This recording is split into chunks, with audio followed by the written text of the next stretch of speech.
민족의 명절인 설이 되면 많은 사람을 만나게 됩니다. 가족을 만나고 형제를 만나고 친지를 만나게 됩니다. 이렇게 사람을 만나게 되면 아무리 가까운 사람이라 할지라도 사람을 만나는 일은 참 힘들다, 그런 느낌을 가지게 됩니다. 왜 그렇습니까? 좋은 말을 해줘도 오히려 핍박을 받을 수가 있습니다. 네 잘되라 하면 싫어해요. 뿐만 아니라 조그마한 오해로 인하여 좋던 사이가 나쁜 사이로 변할 수도 있기 때문입니다. 그러므로 사람을 만나는 일은 참 쉬운 일이 아닙니다. 전도하는 것도 물론 더 힘들지만 사람을 만나는 일은 참 힘이 듭니다. 그러므로 지난 설을 뒤돌아보면서 참 좋았던 사람이 생각나면, 축복해 줄 사람이 생각나면 많이 축복을 해 주시기 바랍니다. 참 좋은 만남도 있었지요.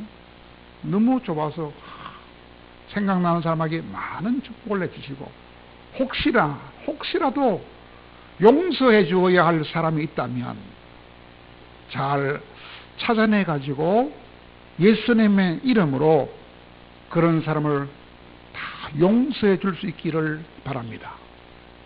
그러므로 오늘 전해드릴 하나님의 말씀의 제목도 용서해 주면 하나님께서 은혜를 주신다, 그런 제목으로 하나님의 말씀을 전할 때에 여러분 모든 사람을 다 용서해 주심으로 큰 은혜를 받을 수 있기를 바랍니다. 헝가리 출신의 미국 정신의학자인 토머스 사저라는 분은 이런 말을 했다고 합니다. 어리석은 사람들은 다른 사람을 용서해 주지도 않고 다른 사람의 잘못을 잊어먹지도 않는다. 그런 사람은 어리석은 사람이라고 해요. 또 순진한 사람들은 다 용서는 해주지만 곧 잊어버린다. 그런 사람은 순진한 사람이라 그래요. 그리고 현명한 사람들은 용서해 주기는 하지만 그러나 결코 잊지는 않는다.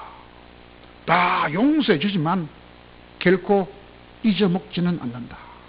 그런 사람이 현명한 사람이다.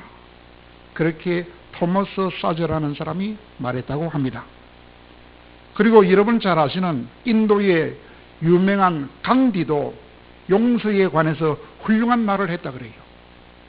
약한 사람은 결코 용서해 줄 수 없다. 용서해 줄 수 있는 사람은 단지 강한 사람들만의 특권이다 그랬어요. 용서해 주는 것이 용서 받는 것보다 훨씬 낫다. 그러므로 우리는 계속 용서해 주어야 한다. 그래야 우리도 용서받을 수가 있다. 그런 아주 성경에 비슷한 그런 말을, 간디는 하나님을 안 믿었지만은 그런 훌륭한 말을 했다고 합니다. 그러므로 우리는 우리 일생을 망치고 우리 몸을 병들게 하는 남을 미워하는 마음과 복수하고 싶은 마음을 극복을 해야 됩니다. 극복하되 우리 힘으로는 극복할 수 없어요.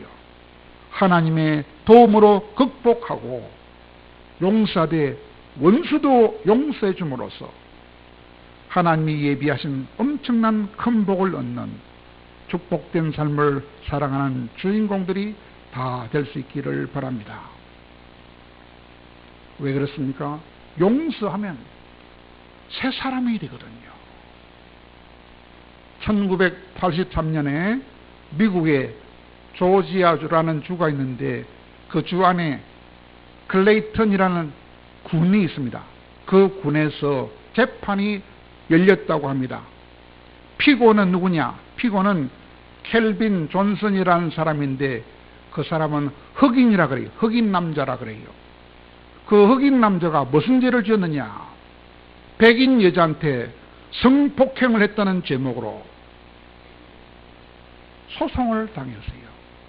그때 흑인 여자 친구 4사람이 와가지고 판사를 찾아와가지고, 판사님, 절대 우리 친구는 그런 일이 없습니다 라고 알리바이를 제시했지만, 그러나 판사는 그 사람한테 무기징역을 선고한다. 그래서 평생토록 감옥에서 썩어라 라고 무기징역을 당했습니다. 그러자 피고는 억울하다고 말했어요. 하나님이 내 정인입니다. 나는 죄가 없습니다. 이제부터 감옥 안에 들어가서 억울함을 풀어달라고 매일 하나님께 기도하겠습니다 라고 말하고 감옥에 들어갔다 합니다. 그 사람은 죄가 없어요. 억울하게 들어갔어요. 평생 동안 감옥 생활을 지게 되었어요. 얼마나 억울했겠습니까? 그 후에 16년이라는 세월이 지난 다음에 1999년 6월 달에 그는 또다시 재판정에 서게 되었다고 합니다. 왜? 그를 무죄 석방시키기 위해서입니다. 왜? 어떻게 알았느냐? 유전자 검사를 해보니까 그 결과 그 사람이 진짜 범인이 아니라는 사실이 밝혀졌어요. 16년 만에 말입니다. 그러자 판사가 그 피고를 석방시켜주지 않을 수가 없었다고 하는 것입니다. 그때 누가 모였을까요? 신문기자들이 한꺼번에 우르르 몰려와가지고 그 사람을 붙잡고 정신없이 질문을 막 쏟아낸다 그래요. 존슨씨, 당신을 16년 동안이나 감옥에서 썩게 만든 그 판사와 그 배심원들을 용서할 수 있겠습니까? 보복하고 싶지 않습니까? 이렇게 막 질문을 해대니까 여러분 같으면 어떻게 했겠습니까? 그때 그 사람이 이렇게 대답했답니다. 아닙니다. 아닙니다. 타오르는 분노와 정오감을 내 마음속에 계속 담고 있으면 그 분노가 남을 죽이는 것이 아니고 바로 나를 죽입니다. 나에게 중요한 것은 내가 사는 것입니다. 내가 살기 위해서라도 나는 절대로 저 사람들을 미워하지 않겠습니다. 이런 말 하는 거예요. 왜냐하면 그는 성경을 잘 아는 신자였습니다. 성경에 마태복음 5장 22절에 하나님이 이렇게 말씀하시지 않습니까? 형제를 향하여 노하는 사람들은 장차 심판을 받아서 지옥에 가게 된다. 어떤 무서운 죄가 있어도 형제에 대하여 노하는 사람은 하나님으로부터 심판을 받아서 지옥에 가게 된다. 지옥 가고 싶으면 분노하라. 그 말씀을 잘 알고 있었기 때문에 그를 16년 동안이나 억울하게 썩게 만든 그 판사도 그는 조금도 미워하지 않았던 것입니다. 왜? 미워하면 내가 분에 받쳐서 내가 죽기 때문에 말이에요. 오늘 우리가 읽은 성경 본문은 예수님께서 형제가 범죄할 때에 용서해 줘야 한다는 말씀을 하셨을 때에 베드로가 예수님에게 질문했던 내용을 다루고 있습니다. 유대인 랍비들은 용서에 대하여 가르칠 때에 우리나라 사람들처럼 3번까지는 용서해 줘야 한다라고 가르친다 그럽니다. 우리도 그렇지 않습니까? 3번까지는 하지 않습니까? 그것을 잘 알고 있는 베드로는 마음을 더 크게 먹고 3번까지는 용서해 주면 된다니까 나는 3번이 아니고 예수님 7번까지 용서해 주면 되겠지요. 이렇게 큰 마음 먹고 7번까지라고 말했어요. 그렇게 질문하자 예수님은 아니다. 7번만 용서하는 게 아니고 7번을 70번까지라도 용서해서 77, 49, 490번이라도 용서해 줘야 한다. 그렇게 말씀하시면서 꼭 490번이 아니라 무한토록, 영원토록 용서해야 한다고 말씀하셨습니다. 그 이유를 설명하기 위하여 1만 달란트 비유를 통해서 설명해 주신 것입니다. 여러분, 1만 달란트는 얼마나 많은 돈인지 압니까? 우리 돈으로 계산하면 약 3조 원이에요. 3조 원. 1조가 얼마나 많은지 여러분 압니까? 1조는 평생 놀고 살아도 최고 값으로 살 수 있는 돈이라. 더 쉽게 말하면 하루에 3천만 원씩 버는 사람 있습니까? 하루에 3천만 원씩 벌고 1년 365일 안 쉬고 계속 벌고, 그것도 100년 동안 계속 하루에 3천만 원씩 벌면 겨우 벌까 말까 하는 돈이 3조 원입니다. 하루 3천만 원씩 매일같이 100년 동안 벌면 겨우 벌떡말떡한 돈이 3조 원이라요. 그것이 1만 달란트입니다. 우리는 우리의 많은 죄 때문에 1만 달란트나 되는 무지무지하게 많은 큰 빚을 예수님께 지고 있는 자들입니다. 그런 우리가 다른 사람의 죄를 용서해 주지 않는다면 상대적으로 아주 작은 돈인 100데나리온, 즉 1000만 원 밖에 안 된 그런 작은 빚을 지는 사람을 용서해 주지 않는 것과 같다는 것입니다. 우리가 다른 사람을 용서해 주지 않으면 조그마한 빚진 자를 우리가 용서해 주지 않는 죄를 짓는 것과 똑같다 그 말입니다. 그러므로 다른 사람들의 모든 죄를 다 용서해 주는 사람들은 1만 달란트의 빚도 다 탕감받는 은혜를 입을 뿐만 아니라 장차 천국에도 가는 놀라운 은혜도 받게 되지만, 그러나 다른 사람의 작은 죄도 용서해 주지 않는다면 그런 사람들은 1만 달란트에 되는 많은 빚도 탕감받지 못하고 장차 천국에도 들어갈 수가 없다는 것입니다. 여러분, 장차 천국 들어가기 싫으면 성을 내십시오. 장차 천국 들어가기 싫으면 다른 사람 죄를 용서하지 마십시오. 그러나 천국에 가고 싶고 1만 달란트 빚을 탕감받기 원하면 무조건 다 용서해야 됩니다. 어떤 죄도 용서해야 됩니다. 특별히 화를 내면 안 돼요. 화를 내면 안 돼요. 화를 내는 사람은 천국 갈 생각을 하지 말아야 됩니다. 예수님이 말씀입니다. 형제에 대하여 노하는 사람은 심판을 받아 천국 못 간다고 했어요. 그런데 우리는 얼마나 예수 믿는 사람이라 하면서도 화를 낸 적이 얼마나 많습니까? 빨리 회개해야 됩니다. 그래야 하지 않으면 천국 보장 못 받습니다.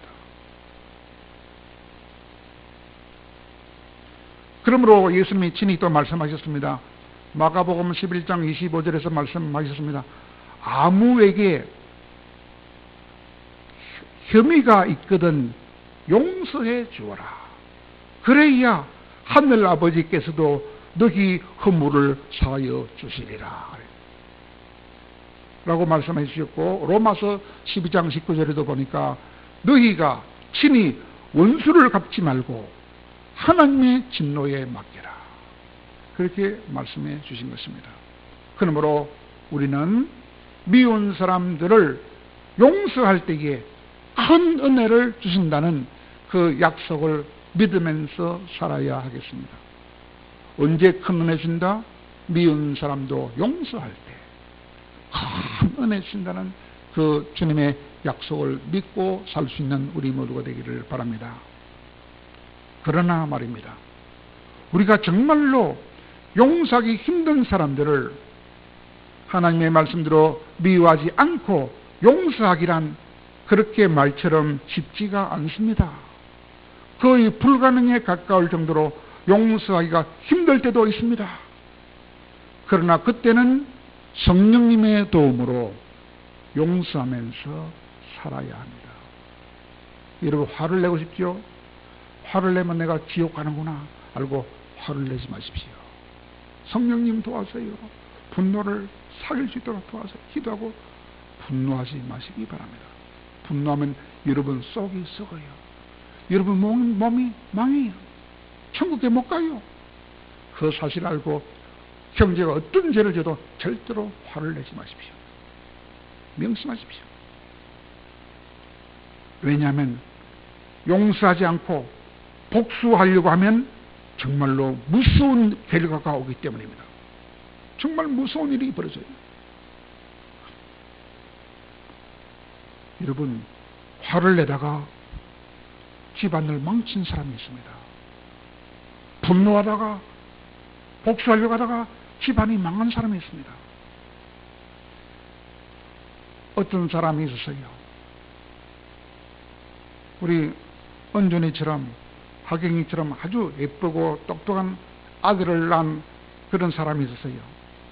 금이야 오기야 하면서 아주 귀하게 키웠던 아들이 외아들입니다.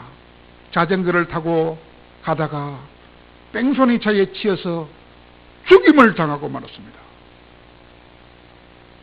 그러자 그 아이 부모가 자기 아들을 생각할 때에 너무나 원통하고 절통해서 가슴을 치면서 울었다고 합니다. 그러다가 결국 그 뺑소니 운전사가 붙잡혔어요.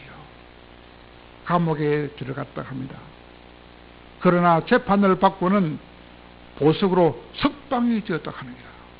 그 소식을 듣고 너무나 억울해서 아들이 죽은 그 아버지가 권총에다가 총알을 장전해가지고 감옥에서 나오는 그 사람을 팡 쐈다 그럽니다. 내 아들을 죽인 나쁜 놈하고 총알을 쏘고 있어요. 니도 한번 죽어봐라. 그런데 부상만 입히고 죽이지는 않았다 합니다. 그러나 그 결과 그 아버지는 살인 미수죄로 걸려 들어가가지고 감옥에 들어갔습니다. 그러자 부인이 또 너무 억울해가지고 원통에서 가슴을 치고 몸부림을 치다가 그 어머니는 정신병자가 되고 말았어요. 그리고 결국 정신병원에 들어가는 신세가 되고 말았다고 합니다. 미운 감정을 억제하지 못함으로 인하여 온 가족이 풍지박산이 났다는 것입니다. 아들이 억울하게 죽은 것도 사실이고 아들을 치어 죽인 사람에 대한 원한도 사실이었지만 그러나 그 원한이 다른 사람을 해치기 전에 먼저 자기 가족을 해치고 말았다는 것입니다. 화를 내면 그 화가 내한테 저주가 들어와요. 그러므로 우리는 예수님의 말씀처럼 미운 사람에 대한 복수심을 버리고 살아야 합니다. 또한 원수도 용서하며 사랑하며 축복하며 살 수 있어야 하는 것입니다. 그런 사람이 진짜 신자라는 것입니다. 그것이 힘들면은 주여 나를 죽여 주시옵소서. 내 생각과 내 감정을 죽여 주시옵소서. 기도함으로 성령의 도움을 구하면 그렇게 바로 살 수 있다고 하는 것입니다. 그렇게 살아야 진짜 신자라는 것입니다. 사랑하는 여러분, 여러분도 따뜻하고 애타는 마음을, 여러분의 따뜻하고 애타는 마음을 몰라주고 계속해서 여러분을 나쁘게 생각하는 사람들이 혹시 있지 않습니까? 전도하고 싶어서 사랑하는 동생한테 뭐라고 말하면 동생이 말을 안 들어요. 그럼 미움이 가슴에 생기나요. 그래서 얼마나 가슴이 아픈 적이 많았는지 전도해 본 사람은 다 경험할 것입니다.